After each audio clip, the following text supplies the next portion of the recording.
তাহলে আজকের এই এফডিসির এই অবস্থা হওয়ার পিছনে আমি মনে করি কর্তৃপক্ষর সুনজর দেওয়া উচিত। বাংলাদেশে যদি কোনো ভালো ক্যামেরা থাকে, ডাবিং থাকে, এডিট করার মতো জায়গা থাকে, এটা বিএফডিসিতে গভর্নমেন্ট দিয়ে রেখেছে কোটি কোটি টাকার ইনস্ট্রুমেন্ট, কিন্তু কাজে লাগাচ্ছে না। কেন লাগাচ্ছে না? Come to the point. এক নম্বর, যারাই এখানে আসে ঊর্ধ্বতন কর্তৃপক্ষরা, তারা আসলে সিনেমা সংক্রান্ত বিষয় আমি জানি না কতটুকু জানে, তারা উদ্বুদ্ধ করে না। তো আমি এফডিসিতে শুটিং করতে এসে দেখলাম কি, আমি 2টা ক্যামেরা নিলাম। 2টা ক্যামেরা 10 হাত দূরে বলে এটা আলাদা পেমেন্ট করতে হবে, বাগানের বাইরে একটু দূরে গেলে এটা আলাদা, এই জায়গার ভাড়া আলাদা। 5টার পরে 1 মিনিট হয়েছে, তারা এসে বলতেছে ভাইয়া নাইট শিফটের পয়সা দিতে হবে। What is this? আপনার ক্যামেরা 2 জায়গায়, আমি যদি এফডিসিতে কাজ করি, ঠিক আছে আমাকে রেজিস্ট্রেশন দিয়ে দেন, এই জায়গাগুলো আপনি করবেন, কিন্তু 2 জায়গায় 2 ক্যামেরা নিলে তাদের মধ্যে সমস্যা। মেকআপ রুম ভাড়া নেয় 2,500 থেকে 3,000 টাকা রুম ভাড়া, যেখানে আমরা হাউজের সাথে রুম ফ্রি পাই। আমি তাহলে 3,000 টাকা বা 4,000 5,000 টাকা কেন দিব? স্পট ভাড়া, একটা স্পট ভাড়া নিলে যে 3টা স্পটের টাকা দিতে, আমি এফডিসি কেন শুটিং করব?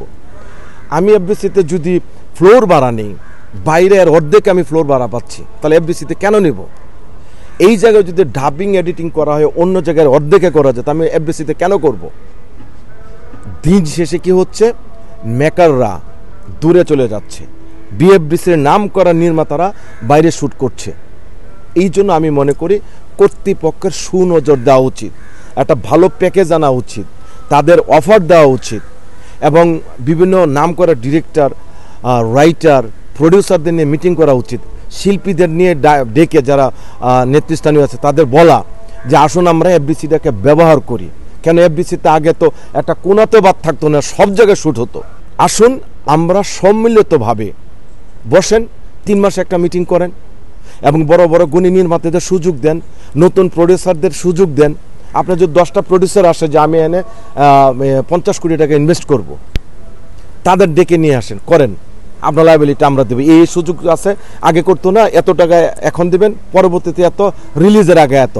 এর জন্য আগে সবাই হুমড়ি খেয়ে এফডিসিতে শ্যুট করতো, মারামারি করে, ধরাধরি করে, লেয়াজু করে ডাবিং হলগুলো নিত, এডিটিং প্যানেল নিত, বসে থাকতো।